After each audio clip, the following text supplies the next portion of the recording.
আপনার আম্মার কি প্রবলেম হয়েছিল? আমার কোলন ক্যান্সার হয়েছিল।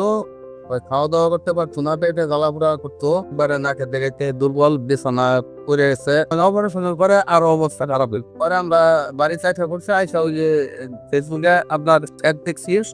অ্যাড দেখে পরে আমি ওই হোয়াটসঅ্যাপে যোগাযোগ করলে পরে মোটামুটি মানে মাসখানেক ওষুধ খাওয়ার পরেই অনেকটা রেজাল্ট পাওয়া গেছে এবং এখন ভালোই বলতে গেলে।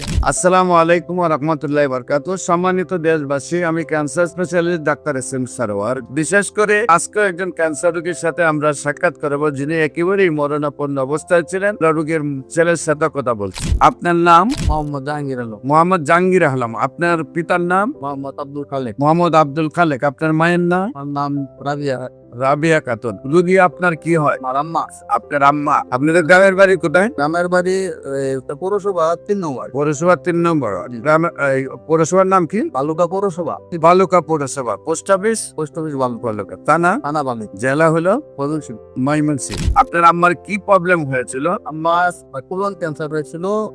খাওয়া দাওয়া করতে পারতো না, পেটে জ্বালাপোড়া করতো, এবারে নাকে দেখে দুর্বল, বিছানা পড়ে গেছে। 2-3 জনের বেড়া চলাফেরা করার লাগে। পরে সকালে নিয়ে গেছি ময়মনসিংহ মেডিকেলে। ওইখানে ওরা টেস্ট করে বলতেছে যে, পরে রিপোর্ট দেখে বলছে যে কোলন ক্যান্সার। আপনার যখন একেবারে বিছানায় পড়ে গেছে, যখন ডাক্তার কাছে নিয়ে যাওয়ার পরে ডাক্তার টেস্ট করে বলতেছে আপনি কোলন ক্যান্সার।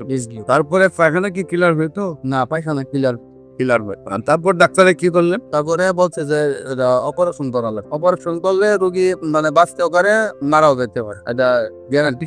পরে আমরা একবার প্রথমে ভয় পেয়ে গেছি, তখন অপারেশন না করে বাড়িতে নিয়ে এসে পরে এভাবে আরো 2-3 মাস গেছে। যাওয়ার পরে রোগী পেলে আস্তে আস্তে আরো খারাপের দিকে যাইতেছে। পরে চিন্তা করলাম যে বাঁচতে পারবো বললে মোট দয়া অপারেশন করাইলে। পরে আবার নিয়ে গেছি মেডিকেলে, দয়া ভর্তি করাইলাম। ভর্তি করে প্রায় মাসটা হাসপাতালে থাকছি। তারপরে অপারেশনের ডেট দিছে, পরে অপারেশন করা হয়েছে। অপারেশন করার পরে 7 দিন পরে ছুটি দিছে। ছুটি বাড়িতে আসছি।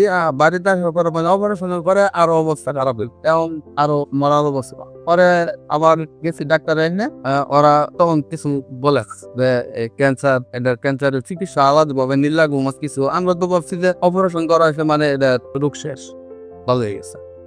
তারা আর বলে নাই যে ক্যান্সারের পরবর্তীতে থেরাপি দিতে লাগবো বা কিছু দেওয়া লাগবো বলা। পরে মাসখানিক আছে, মাসখানিক পরে ওই যে সার্জারি বিভাগের যে প্রধান, উনি বাহিরে ক্লিনিকে প্রাইভেট ভাবে দেখে, ওনার এখানে আমরা প্রাইভেট ভাবে দেখাইছি। পরে ওই স্যারের গেছি, স্যারে বলতেছে আপনারা এখন কেন আসছেন, রুগীটার একবারে মানে মাইরা নিয়ে আসছেন শেষ পর্যায়ে, এতদিন কেন আপনারা চিকিৎসা শুরু করেন নাই? আমরা বলছি আমাদের কিন্তু স্যার হাসপাতাল থেকে বলে নাই যে এটা ক্যান্সারের চিকিৎসা করতে কিছু, আমরা তো জানি। পরেও এখান থেকে আর ডাক্তার চিকিৎসা দেয় না, দিলে আমরা বাড়িতে একটা বসছি। আইসা ডাক্তারের চিকিৎসা দেয় নাই, বলতে আর চিকিৎসা নাই, আপনার বাড়িতে চলে যাবো। পরে আমরা বাড়ি চাইতে করছি, আইসা ওই যে ফেসবুকে আপনার অ্যাড দেখছি।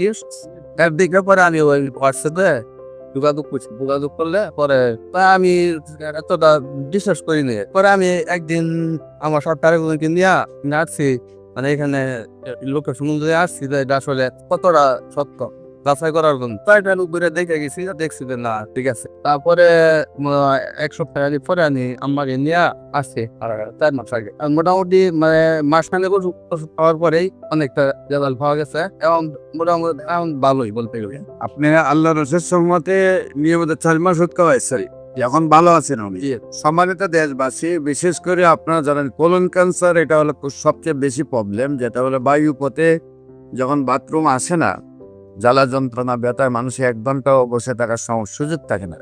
সেইখানে ওনারা কয়েক মাস চিকিৎসা করার পরেও ডাক্তাররা লাস্টে বলেছেন যে আর চিকিৎসা নিয়ে আপনার বাড়িতে নিয়ে যান। রোগী একেবারে বিছানায় পড়া অবস্থা আমার শরণাপন্ন হন এবং আল্লাহর রসের সহমতে এখন 4 মাস চিকিৎসা হয়েছে, সুন্দরভাবে সুস্থ হয়েছে। বিশেষ করে আপনাদেরকে বলবো, আপনারা প্রায় আজ থেকে 20 বছর আগে যে সব রোগীগুলো সুস্থ হয়েছে তাও আমাদের প্রমাণ রয়েছে। আপনারা যে কোনো সময় যারা মনে করেন যে ক্যান্সার ভালো না, সেই সকল ডাক্তারদেরকে, বিশেষ করে সরকারি রেজিস্টার্ড ডাক্তার যারা আছেন তাদেরকে বলবো আসুন আমাদের সহযোদ্ধা হিসেবে, আমরা আপনাদেরকে সহযোদ্ধা হিসেবে নিয়ে কাজ করতে চাই। আমরা সারা বিশ্বটাকে ক্যান্সার মুক্ত করতে চাই।